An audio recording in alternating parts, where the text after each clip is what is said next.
આપણને આવો વેમ ગરી જાય છે કે આ બધું મારાથી થાય છે, હું કરું એ જ અજ્ઞાનતા. અખા ભાઈ એમ કે છે કે હું કરું એ અજ્ઞાનતા છે, હું નહીં. એમ કેવું જોઈએ કે ઠાકુરજીએ આપણા ઉપર કૃપા કરી અને આપણા હાથ પવિત્ર કરાવ્યા. આનું નામ છે દીનતા. અને એ જ્યારે દીનતા પ્રગટ થાય હૃદયની અંદર, ત્યારે સમજવું કે ઠાકુરજીએ આપણી સેવા અંગીકાર કરી અને એનું આપણને ફળ દીધું. આજે જીવનના વ્યવહારની અંદર અવિવેકની મર્યાદાઓ બધી તૂટી અને ખૂબ જ વધી ગઈ છે. અને દીનતાનું નામે ઠામે ક્યાંય નામો નિશાન જોવા મળતું નથી. જ્યાં સુધી દયારામભાઈએ જેમ કીધું કે હૃદયનો ભાવ, એ હૃદય જ્યાં સુધી કોમલ ન થાય ત્યાં સુધી કઠોર હૃદયની અંદર નંદનંદન કોઈ દિવસ બિરાજે. આપણને પણ જો તમે બધા બેઠા છો ગાદલામાં ઉપર બેઠા છો, કાં જમીન ઉપર નથી બેઠા? કારણ કે તો લાગે. હવે આપણા જેવા ગઈઢા ગધેડાને જો આ જમીન લાગતી હોય તો ઠાકોરજી તો પરમ કોમલ સ્વરૂપ છે. એ કોમલતમ સ્વરૂપ કેવી રીતે બિરાજે કે જ્યાં ચિત્તની અંદર ક્લેશની કઠોરતા, વ્યવહારની તો કે કઠોરતા, વાણી વર્તનની કઠોરતા જો આપણા હૃદયની અંદર હોય તો એવા કઠોર હૃદયની અંદર પ્રભુ કેવી રીતે બિરાજે? આ વસ્તુ આપણને શ્રી મહાપ્રભુજીએ, શ્રી ગુસાઈજીએ ઉપદેશ આપીને નહીં. મજાની વાત છે કે આજે જમાનામાં એવી ફેશન છે પ્રવચન કરવાની, શિબિરો કરવાની. એ ફેશન છે. કરવાનું તો કે કાંઈ નહીં, આવી રીતે માઇક ઉપર લાંબી લાંબી લફાઝી કરવાની, પણ પોતાએ કંઈ કરવાનું નહીં. ત્યારે શ્રી મહાપ્રભુજીએ આપ સેવા કરી શીખવે શ્રી હરિ, ત્યારે ભક્તિ પક્ષ વૈભવ સુદ્રઢ થાય. શ્રી મહાપ્રભુજીએ અને શ્રી ગુસાઈજીએ આપ સેવા કરી, પોતે કેમ સેવા કરી અને કેમ સેવા કરવી એ આપણને બધાને શીખવાડ્યું. અને આ ચર્ચા તો કરીએ આખું રાત વ્યતીત થઈ જાય તોય પૂરી ન પડે. પણ આજે મને યાદ આવે છે કે આ તો નવું ઘર આ રાજ્યાએ કર્યું છે, જૂનું ઘર તો આ બાજુ છે, ડેલાની આ બાજુ.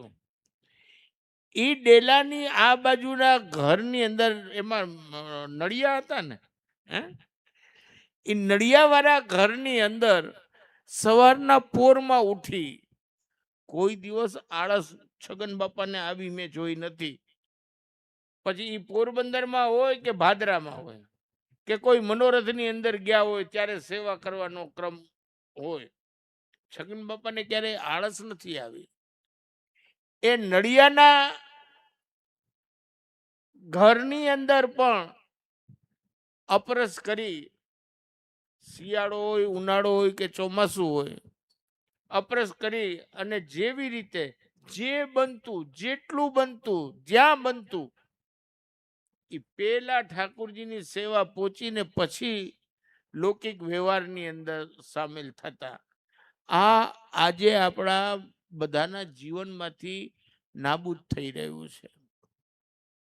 આ સેવા પ્રત્યેની, ઠાકુરજી પ્રત્યેની લાગણી, ગુરુ પ્રત્યેની લાગણી, ભાવના એ નાબૂદ થતી જઈ રહી છે. આપણે શ્રી મહાપ્રભુજીએ તો આજ્ઞા એમ કરી કે સેવા કરતી ગુરુ રાજ્યા બાધનમ વા હરિચ્છયા. ગુરુની આજ્ઞાથી સેવા કરવાની આદેશ પ્રકાર આપણને શ્રી વલ્લભે બતાવ્યો. પણ આપણી પરિસ્થિતિ એ છે કે આપણને ગુરુને કંઈ પૂછવાની જરૂરત લાગતી જ નથી. આપણે પોતે જ સ્વયં ગુરુ થઈને બેઠા છે. આ આપણી અને એટલે જ આજે ઠાકોરજી આપણને સાનુભાવ જતાવતા નથી. શું કામ સાનુભાવ નથી જતાવતા? તો કે એટલા માટે જતાવતા નથી કે ઠાકોરજી છે એ તો શ્રી વલ્લભને વશ છે. હવે મૂળ રકમને મૂકી અને વ્યાજને તમે વળગો તો એ તમારી રકમની અંદર કોઈ દી રિદ્ધિ આવે નહીં. આ તો આપણને બધાને ખબર છે ને કે મૂળ રકમને છોડીને વ્યાજે વળગો તો શું થાય? બરબાદી થાય.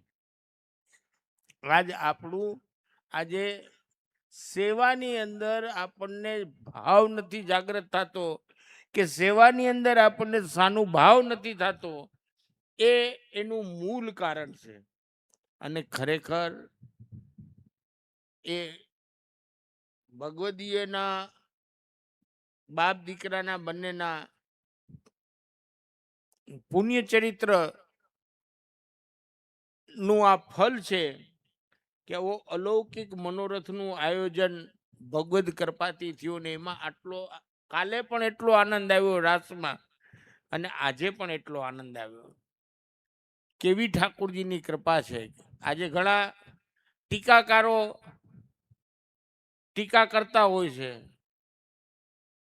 જેનું કામ જ ટીકા કરવાનું છે, એ બીજું કરશે શું? એવું છંદ છે કે જાકી જીતની મતિ હોય, એટલે જેની જેટલી બુદ્ધિ, મતિ એટલે બુદ્ધિ, જાકી જીતની મતિ હોય ઉતનો કહે બતાય, તાકો બુરો ન માનીએ ઓર કહાં તે લાય. એનું કોઈ દિવસ ખોટું નહીં લગાડવાનું. એના ઘર હોય ઈ જ આપશે ને. તમને આપશે શું? મોટા મોટા પ્રવચન કરીએ છીએ કે મારા પિરામણી છે તો સિદ્ધાંત વિરુદ્ધની વાત છે. માલા પેરામણી સિદ્ધાંત વિરુદ્ધની વાત છે. આમાં ક્યાં તમારા બાપને છે તે વાકું વળવાનો